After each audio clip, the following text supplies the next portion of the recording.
Jai Mata, Charanam Sharanam Ramambike, Charanam Sharanam Trayambage. Salutations to everyone.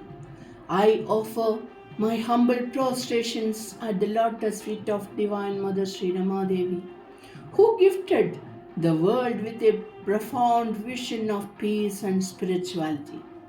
Today, we are discussing Mother's revolutionary outlook on family life. The world generally views domestic life as a social responsibility or a stage for worldly pleasures. However, Mother states a mere domestic life rooted in attachment to one's family is not Grihasthasram. It is something far more sublime. What is the difference between worldly life and Grihasthashram? In Mother's vision, a life driven solely by attachment to family cannot be called Grihasthashram. Instead, our home life should be a preparation for the ultimate God, the vision of Brahman, the absolute reality.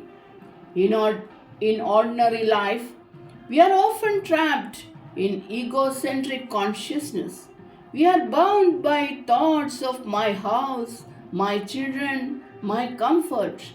But when this ego is elevated to a state of God communion, our mundane existence transforms into the sacred order of Grihasthashram. For a house to become a holy ashram, those dwelling in it must live with a divine purpose. To understand the difference between worldly attachment and spiritual family life, consider this example. Whether you are bound by an iron chain or a golden chain, your freedom is lost. Blind attachment to family is like a golden chain. It feels good but keeps us bound to our ego. However, when we see our family as manifestations of the divine, that chain falls away. Our home then becomes a training center to realize Brahman, the ultimate reality. Once, a disciple asked his guru, Master, how can I find God amidst the noise of my household? The Guru told him a story. A king sent his minister to a distant land to build a palace and serve the people. The minister went there, built the palace, married, and had children.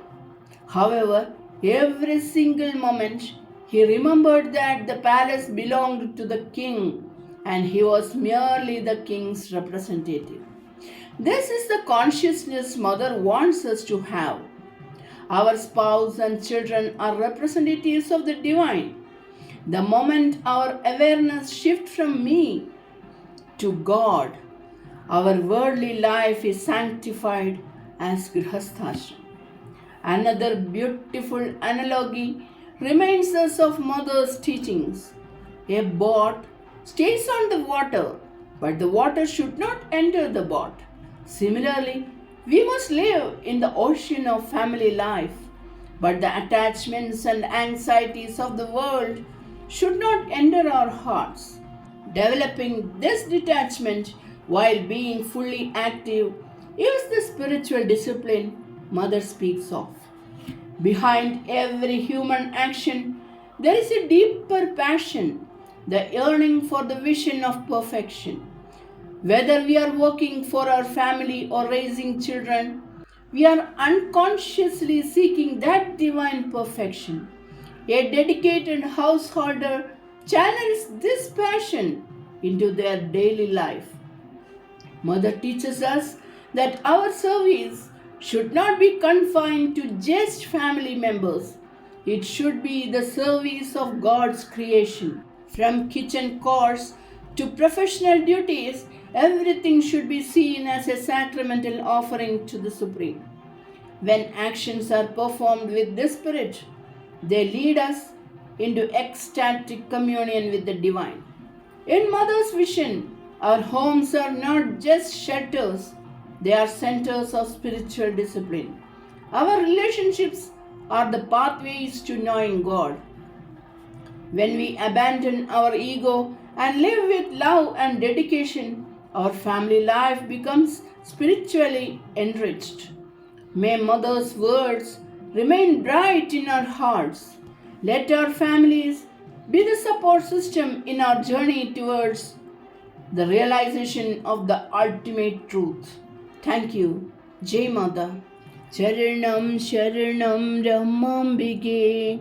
Charanam Sharanam Trayambage. Sarvam Ramambigarpanamastu.